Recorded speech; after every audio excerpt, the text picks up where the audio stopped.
안녕하십니까, 고담입니다. 안녕하십니까, 정크입니다. 반갑습니다.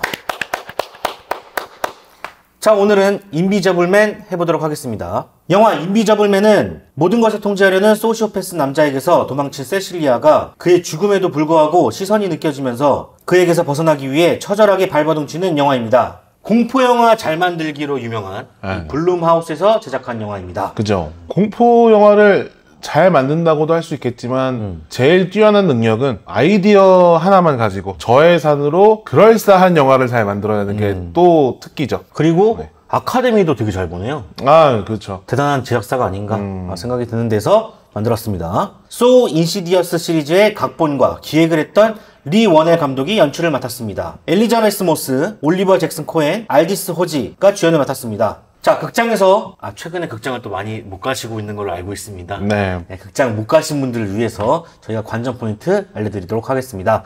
자, 첫 번째, 블룸하우스표 투명인간은 어떤 모습일까? 두 번째, 전형적인 공포의 틀을 어떻게 벗어날까? 세 번째, 골든글러브와 에미상에 빛나는 엘리자베스 모스의 연기는 어떠할까? 자, 요런 사항들을 참고하시고 극장에 가시면 더욱 좋겠습니다.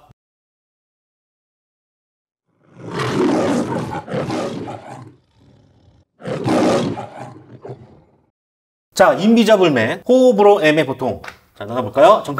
저는 호였습니다. 기대했던 것보다는 괜찮았던 영화였던 것 같아요. 후반에 조금 힘이 빠지긴 했는데 뭐 요건 이따 더 자세히 얘기할 거지만 그래도 초반의 만듦새만으로도 볼만한 가치가 있는 영화다라는 생각은 들었습니다. 네. 저는 호입니다. 저도 마찬가지로 뒤에가 조금 아쉽긴 했지만 그래도 앞에가 굉장히 긴장감 있고 스펙타클하게 넘어가가지고 좋았던 것 같습니다. 여러분의 의견도 저희 댓글에 남겨주시면 감사하겠습니다. 자, 인비저블맨 어떤 영화였는지 딥하고 세심하게 파헤쳐 보도록 하겠습니다. 사실 그 투명인간 하면 많이들 생각나시는 게 이제 뭐 할로우맨이나 아니죠, 젠틀맨 리그.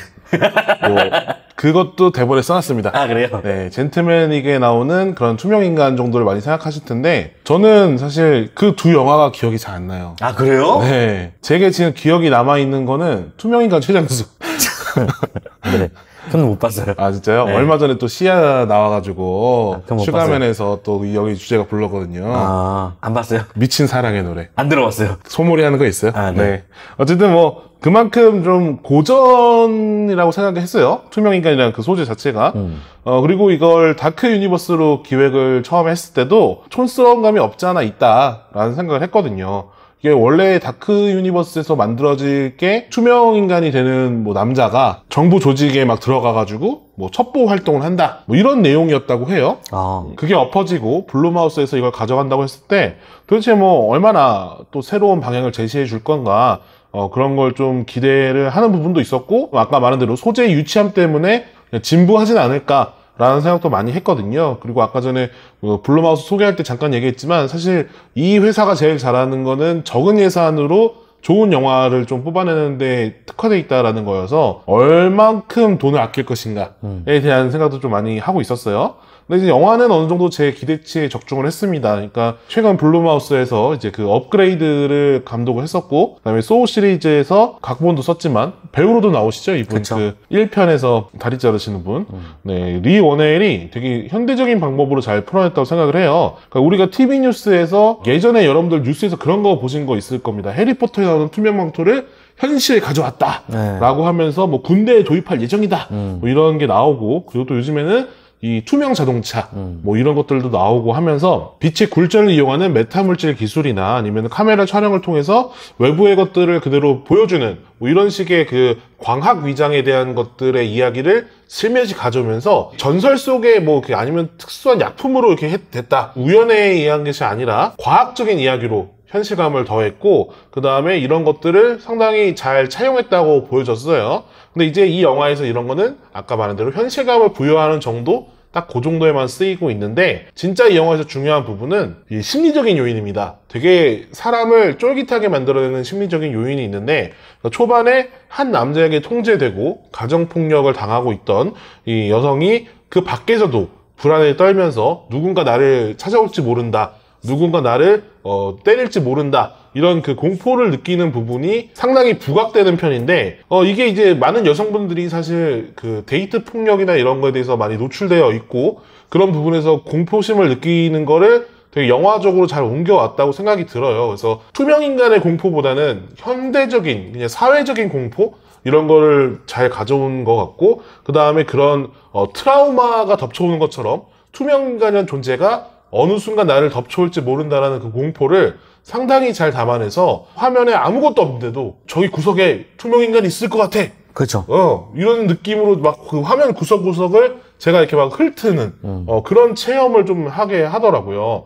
그래서 이런 부분이 상당한 그 경지에 닿아 있어서 긴장감 있게 잘 만들어냈다고 볼 수가 있겠고요.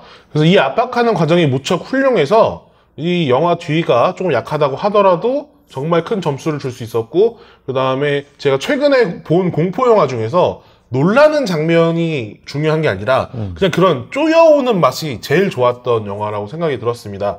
그래서 되게 큰 점수를 줄 수 있었고, 또 이제 음악도 한 몫을 하는데 상당히 거친 것 같으면서도 이 긴장감 형성에 큰 역할을 하고 있어요. 그래서 여러분들이 영화관을 가셔도 좀 좋은 사운드가 있는 관에 가셔서 보시는 걸 좀 추천드리고, 추후 VOD로 보시는 경우에는 뭐 집에 서라운드 시스템이 있으면 서라운드 시스템으로 꼭 보시고, 아니면 헤드폰이라도 끼고 보시면 참 좋을 것 같다라는 생각을 좀 해보게 됩니다. 그 맨 처음에 그 파도 나오잖아요. 네네네. 그때 사운드로 저는 벌써 쫄아 있었고요. 그 다음에 파도 치면서 이렇게 물기가 딱 떨어질 때, 그때도 뭐가 나올 것 같아가지고 계속 쫄려 있었거든요. 집에서 이제 탈출하는 장면에서도 계속 그 조용한 가운데 막 음악이 막 흐르고, 그렇죠. 그리고 순간적으로 정적이 흐르다가 그 개밥 그릇 하나 차는 것만으로도 이 덜컹하는. 저는 깜짝 놀랐습니다. 이게 그 겪어보신 분들은 대충 알아요. 그게 이렇게 밤에 몰래 이제 뭐 꺼내 먹으려다가 뭐 이렇게 떨어뜨리거나. 나 공감하지 못해. 아니면은 이제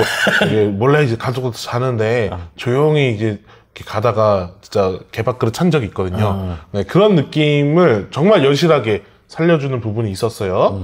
그리고 주연 배우인 엘리자베스 모스 같은 경우에는 이제 그 겟아웃에서도 상당히 인상적이었지만, 이번 영화에서 그 심리적으로 쪼들리는 그 여성의 피폐함이라고 해야 되나?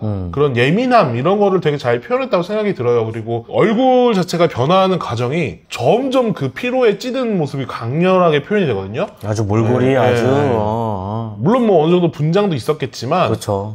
너무 그걸 잘 담아냈기 때문에 이 엘리자베스 모스 연기만으로도 되게 훌륭했다라는 것도 있을 것 같습니다. 다른 건 다 좋았는데 단점이라고 좀 하자면은 블룸하우스 특유의 좀 뒷심 부족이라고 할까? 블룸하우스 영화들이 대체적으로 뒤에 가면은 허무하게 끝나거나 조금 힘이 빠지는 경향이 있어요. 근데 이 영화도 조금 그런 경향을 따라갑니다. 그러니까 에드리언이 자살을 이제 가장한, 그리고 이제 투명인간으로 변하는 이런 똥꼬쇼를 하지 않더라도 사실 왜 이렇게 그녀한테 집착을 할까라는 부분들이 조금 이렇게 의아했거든요. 사실 세실리아에게 집착하는 이유를 이 영화에서 이렇게 말해요. 날 떠난 여자는 네가 처음이야. 이거 약간 우리나라 막장 드라마에서 나오는 거잖아요. 날 때린 여자는 네가 처음이야. 내 돈을 싫어한 건 네가 처음이야. 이런 것처럼 그런 막장 드라마 같은 이유에 사실 물음표가 떠오르기도 했었고, 임신한 걸 알았을 때가 언제부터인지 모르겠지만 여자친구가 임신한 걸 알고, 그리고 여자친구를 사실 자기 품으로 돌아오게 하기 위한 계획이었다고 하면은 놀래키면 안 되는 거 아닙니까? 그렇죠. 그러다가 자칫해서 잘못되면 어떡하려고. 그러니까요. 그래서 그런 것들이 애매했어요. 그러니까 뭐 물론 그런 거랑 상관없이 이 새끼는 쓰레기다, 막 이런 걸 표현하고 싶었다라고 한다면 맞는 루트겠지만, 기본적인 상식선에서는 조금 이런 느낌이 없지 않아 들었어요. 그러니까 그게 나중에 밝혀지면서 좀 더 좀 그런 의아함이 좀 가속되는 부분이 있었고, 그 다음에 이 영화 자체가 초반에 치밀하게 쌓아올리는 긴장감이나 그런 이야기가 있었기 때문에 후반에 갑자기 이런 걸로 그냥 설득시키려는 부분들이 예상외로 허술했다라는 느낌이 있어서 그래서 이런 말씀을 드리는 겁니다. 물론 뭐 이제 그 주인공이 했던 가정폭력이나 뭐 이런 거는 되게 강렬한 메시지였어요. 그리고 되게 나쁜 새끼라는 것도 충분히 표현을 했던 것 같은데, 그럼에도 불구하고 그거에 대한 동기, 그리고 막 이렇게 끌고 갈 수 있는 힘이 조금 이렇게 후반에 가서 그 이유만으로라고 하기에는 조금 떨어지는 부분이 없지 않아 있었다라고 생각이 들고요.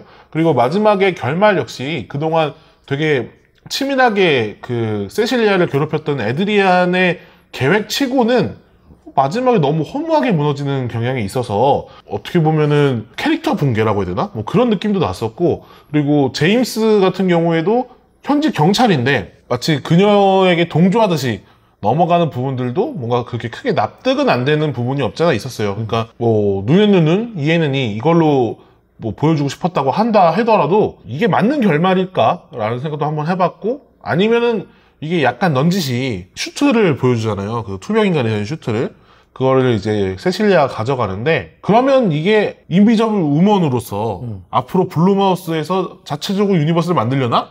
이런 생각도 사실 들 정도로 뭔가 영화 자체가 이 인비저블 우먼의 탄생 스토리다 라고 하면은 어느 정도 납득이 될 수 있는 볼륨이라고 해야 되나? 네, 그런 게 조금 느껴지는 것도 있었습니다. 더 나중에 이 편을 염두에 둔 그냥 그런 이야기 흐름이었다고 하면은 뭐 그럴 수 있겠다라는 생각도 드는데, 그게 아니라고 한다면 굳이 마지막에 이렇게 끝냈어야 되나? 라는 그런 생각도 들었고요. 좀 여러 가지 생각들이 충돌하게 되는 그런 엔딩이었던 것 같습니다. 네.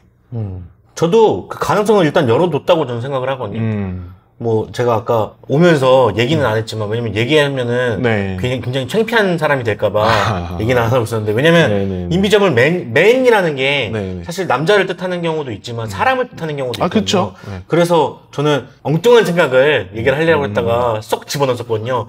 방금 얘기한 것처럼 창피한 사람이 될 수도 있기 때문에. 스펠링을 보면 되죠. M-A-N이냐 M-E-N이냐. 어쨌든 그거는 나중에 뭐 네. 봐야 될 것 같지만, 네. 일단 결론은 그런 것 같습니다. 그렇게밖에 해석이 안 돼요. 왜냐면 보여줬기 때문에. 근데 이제 거기서 떠오르는 수많은 것들이 또 있는 거죠. 왜냐면은 그녀가 어떤 능력으로 이제 그걸 슈터를 관리할 것인가. 남자 주인공은 그거에 대해 프로였으니까 그걸 관리할 수 있고 그럴 수 있었다고 치는데, 여자분은 그런 건 아니었잖아요. 디자이너였지. 생각해봐요. 내가 이런 말을 똑같이 한 적 있어요. 네. 아이언맨이 죽고 나서 스파이더맨이 수트를 이제 만약에 착용을 할 때, 그거를 누가 관리하느냐. 근데 이제 정크가 했던 말이, 스파이더맨은 원래 과학적인 지식이 있었다. 혹은 블랙팬서 동생이 또 만들어줄 수 있다. 라고 충분히 여기도 만들어내면 만들어낼 수 있어요. 솔직히 말해서. 그런 캐릭터 베이스가 거기에선 다 깔려 있었으니까. 네. 여기서도 그 세실리아가 지하에 들어가가지고 비밀번호 푸는 거 보면은 이 사람도 과학자였다. 뭐 그렇게 또 나올 수 있는 겁니다. 뭐. 아니, 비밀번호는 만난 날로 풀었잖아요. 만난 날로. 네. 뭐 어쨌든 뭐 영화라는 게 다 네. 그렇다고 이제 생각이 듭니다. 아무튼 뭐 개인적으로 아쉬운 부분이 있었다. 이게 그런 거라고 했으면 사실 좀 더 본격적으로 풀어줄 부분들이 있었을 거라고 생각하는데, 그렇죠. 조금은 아쉬웠다. 그런 게 사실 이 영화에서는 보여주지 않았기 때문에. 네.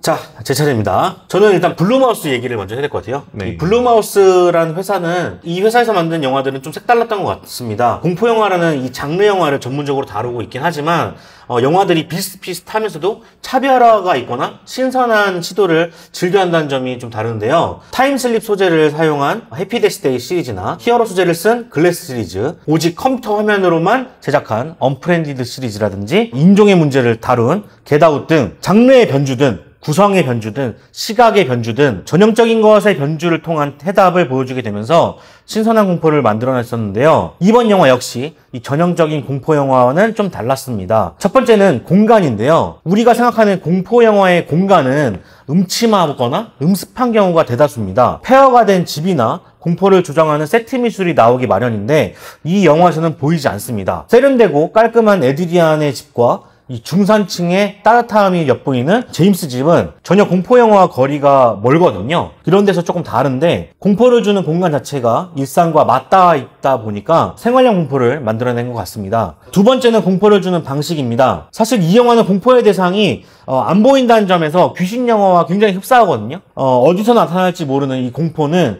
일본의 공포 영화와 굉장히 닮아 있습니다. 하지만 이 영화에서 주는 공포는 투명인간이 세실리아에게 직접적으로 타격하는 것이 아닌 간접적인 공포인데요. 관객이 어느 시점에 와서는 세실리아를 의심하게 됩니다.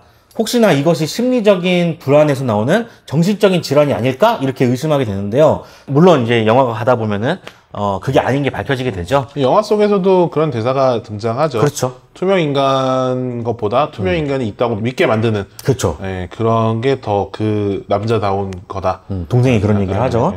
그리고 극 중에서도 세실리아를 직접 타격하기보다 주변 사람들에게 오해를 만들어서 세실리아를 고립시켜버립니다. 이러한 간접적인 공포를 주기 때문에 우리가 아는 투명인간 영화 이제 할로우맨과 대척점에 서 있어요. 세 번째는 서스펜스인데요. 에드리안은 집에서 탈출하는 씬은 영화의 분위기를 잘 만들어내고 있습니다. 먼저 사운드가 영화의 리듬감을 살려내고, 첫 번째로 이제 세실리아가 CCTV를 통해서 에드리안이 자고 있는지 확인을 하잖아요. 그리고 카메라를 팬을 함으로써 이동 경로를 이제 보여준 다음에 자신의 탈출 계획을 실현하게 됩니다. 이렇게 공간, 행동, 확인을 통해서 일정한 리듬감을 계속 만들어낸 다음에 변수를 사용함으로써 사람들을 깜짝 놀라게 하죠. 아까 정크가 말했던 이 개밥그릇 차는 부분, 그런 부분이 공간, 행동, 확인, 계속 이런 일정한 리듬을 주다가 갑자기 개밥그릇이 나오는 말도 안 되는 그런 것들을 줌으로써 사람들을 깜짝 놀라게 한단 말이에요. 그러니까 리듬감을 파괴시켜버리는 거죠. 그런 점들이 좋았고, 또 드러내지 않고 입김이나 약통 등을 통해서 압박하는 서스펜스도 무척 좋았다고 생각을 합니다. 다만 좀 아쉬운 건 에드리안이 광적으로 그녀에게 집착하는 동기가 사실 세실리아가 말했던 것처럼 관객에게도 부족해 보입니다. 또 세실리아의 주변인들이 세실리아를 고립시키게 되었을 때 너무 빨리 손절각을 세우는 게 좀 아쉽습니다.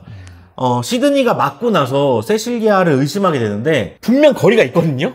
분명 거리가 있었음에도 불구하고 시드니는 전적으로 세실리아가 범인이다, 세실리아가 나를 때렸다라고 한다든가, 이 제임스가 호들갑 떨면서 이 딸을 데리고서 밖으로 나가는 게 좀 꼴 보기 싫더라고요. 대화를 좀 통해서 너가 했냐 내가 했느냐 막 이런 것들이 더 오갔어야 된다고 생각하는데 너무 빨리 손절각을 세워버려요. 그리고 언니도 마찬가지인데 이 언니도 매일 한 통에 손절을 했다가 갑자기 식당에 나와가지고 뭐 얘기를 들어주는 그런 모습을 보면서 되게 급하다라는 생각이 듭니다. 뭔가 저 중간에 좀 더 드라마가 있었어야 되는 게 아닌가 생각이 드는데요. 또 중반부에 들어오면서 세실리아의 자작극이냐 아니면은 에드리안의 투명인간이냐 이렇게 혼동하던 찰나에 수트가 공개되면서 이런 살짝 긴장감이 빠지게 된단 말이에요. 요런 부분을 채우는 거를 그게 템포를 올림으로써 채워야 된다고 저는 생각을 했는데 템포가 똑같다 보니까 조금 루즈하게 느껴지는 경향이 있었습니다. 그러니까 루즈했다가 아니라 지루했다가 아니라 뭔가 루즈하게 느껴진다라는 거죠. 결론적으로 새로운 공포를 잘 만들어냈지만 엔딩의 전형적인 공포의 모습은 좀 아쉬웠다라고 생각이 들었습니다. 정크와 마찬가지로 아이디어를 잘 착안하는 블룸하우스지만 엔딩으로 가면서 좀 힘 빠지거든요. 전 이 이유가 장점에 있다고 생각합니다. 그러니까 아이디어가 좋으면은 아이디어로 처음부터 중반까지는 잘 보여주게 된단 말이에요. 근데 후반에는 소재가 딸리는 거죠. 그 아이디어 하나만 가지고 사실 영화를 만드는 것도 굉장히 쉽지 않거든요. 매번 이런 반복된 과정들을 만들어내는 게 아닌가 생각이 듭니다. 좀 더 타이트하게 만들고 싶었다고 한다면 그냥 개인적인 생각입니다만 그 집에 가서 슈트를 확인했을 때 슈트가 있다는 거 정도만 세실리아가 확인하고 사실 퇴장을 했어야 되는데 이제 엔딩을 위해서 그 슈트를 숨기는 장면까지 나온단 말이에요. 그렇죠. 네, 근데 이제 아무래도 그 집에 그거 모든 통제권을 갖고 있었던 남자였다고 했는데 그 작은 비밀 공간 하나 못 알아챈 것도 조금 이상했고요. 네, 근데 어쨌든 그런 엔딩을 위해 넣은 복선이긴 하지만 아까 고담이 말한 것처럼 약간 맛보기로만 그 슈트를 발견하고 뭐 이렇게 퇴장했다거나 이랬으면은 마지막까지 사람들한테 사실 더 혼동을 줄 수 있었을 거라는 생각을 좀 해보게 됩니다. 그리고 톰이 이제 직접적으로 그걸 밝혔을 때 좀 더 임팩트가 다가왔을 거라고 생각하는데 그런 것도 조금 떨어지는? 저는 그리고 이 영화가 어떻게 보면 뭐 이런 단어를 써야 될지는 잘 모르겠지만 잘 만든 PC 영화라고 저는 생각을 했어요. 근데 좀 아쉬운 부분이 폭력은 폭력으로 다스린다라는 게 저는 그런 게 너무 아쉽거든요. 그런 게 이제 의미가 퇴색돼 버리는 어떤 메시지성이라고 생각을 하거든요. 폭력을 폭력으로 다스리는 게 아니라 다른 방식으로 하면 어땠을까. 제가 아까 말씀드렸던 것처럼 중간에 세실리아의 정신적인 문제인 거냐 아니면 정말로 투명인간이 존재하는 거냐 여기서 혼돈이 됐을 때만 해도 되게 메시지가 좋다고 생각을 했어요. 아 이렇게 에드리안이 없어졌을 때도 공포를 받을 수 있구나 이런 거에 대한 정말 노이로제가 걸려 있구나 이런 거에서 주는 메시지가 굉장히 좋다라고 생각을 했는데 사실은 투명인간이 있었던 거고 그리고 폭력으로 다스렸던 사람을 다시 폭력으로 다스리지 않았을 때는 또 좋은 메시지가 될 수 있었다고 생각을 했는데 다시 폭력으로 다스렸을 때는 또 그 메시지가 퇴색이 돼버렸거든요. 그러니까 두 번 좀 메시지가 퇴색이 되다 보니까 되게 아쉽다라는 생각이 되게 많이 들더라고요. 정말 좋은 본보기 영화가 될 수 있었다고 생각을 했는데 네. 그러니까 제임스가 약간 말다툼을 했었던 부분이 이제 결국 공권력은 그 사람들의 편을 들어주지 않는다. 뭐 그 사람들 이야기에 귀를 기울여주지 않는다. 뭐 이런 걸 위해서 넣었던 장면이긴 한 것 같은데. 그렇군요. 네, 네. 그런 거군요. 네. 저는 그냥 답답했거든요. 그러니까 그 부분에서 사실 직접 일을 겪은 제임스조차도 자기한테 맡기라고 할 뿐인 거지. 명확한 증거 없이는 안 움직이려고 하는 그쵸, 모습을 보이잖아요. 네. 그래서 이제 증거를 어차피 만들 수 없는 거라고 한다면 뭐 자기가 해결하겠다라는 결심이 쓴 걸로 보이는데 그러니까 그런 것들을 조금 더 디테일하게 다뤘으면 네, 좀 더 이렇게 몰입하기 쉽지 않았을까라는 생각을 해요. 네. 지금 정크가 했으니까 저도 알아들었지. 네. 거기까지 세심해 보이지 않았거든요. 왜냐면은 너무 답답하게만 그려지니까. 제가 또 이제 준비했던 얘기가 그거였는데 언니부터가 일단 너무 답답했어요. 처음에 빨리 가, 빨리 밟아 막 이랬는데 에드리안이 올 때까지 무슨 일이야 계속 이런 건 되게 전형적이거든요. 그 주변 사람들이 되게 답답해하는 그런 모습들.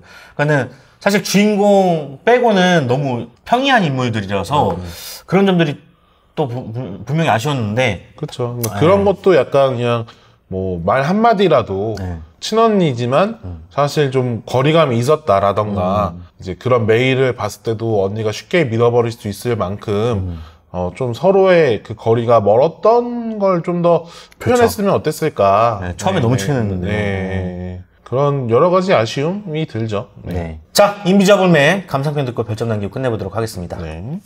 위험에 대한 공포는 보이지 않을 때 더 무겁다. 3.3점 드립니다. 데이트 폭력이 낳은 괴물 3.6점 드리도록 하겠습니다. 아까 정크가 데이트 폭력 얘기해서 깜짝 놀랐어요. 네. 사실 이 둘은 결혼한 사이라고 봐야 되겠죠? 가정폭력에 가깝죠. 가정폭력인데 이제 해당하는 것들이 아무래도 데이트 폭력에 가까운 것 같아서 제가 데이트 폭력이라고 했는데 어쨌든 보면서 정말 조심들 해야겠구나 생각이 또 들더라고요. 네. 남자가 여자를 때리는 일이 더 많지만 그 가끔 보면은 이제 반대인 경우도 있죠. 종종 있고 네. 그리고 서로가 서로를 때릴 수 있는 상대로 보는 것 자체가 조금 안 좋은 것 같아요. 그러니까 저는 개인적으로 그러니까 체벌도 조금 반대하는 입장이긴 하거든요. 차라리 그냥 감옥에 보내면 보냈지. 그리고 저는 늘 생각하는 거지만 부모님들도 아이들에게 훈육하실 때 그런 얘기를 꼭 해주셨으면 좋겠어요. 그러니까 엄마는 뭐 아빠는 너한테 화가 나는 게 아닌데 너를 바로잡기 위해서 때리는 거야. 뭐 이런 식의 말을 하잖아요. 근데 아이들은 다 부모님이 화가 난 걸 느끼거든요. 네. 그런 거짓말 안 했으면 좋겠고 선생님들도 네. 그런 거짓말 안 했으면 좋겠어요. 그리고 이제 이 커플들도 네. 서로 네. 화가 나는 건 이해하지만 네. 때리지 말고 깨부수지 말고 평화롭게. 알겠습니다. 뭘 자꾸 알겠다는 거죠? 네. 자, 그럼 저희는 다음에 더 좋은 영화로 찾아뵙도록 하겠습니다. 저도 고담이었고요. 정크였습니다. 그럼 안녕히 계세요.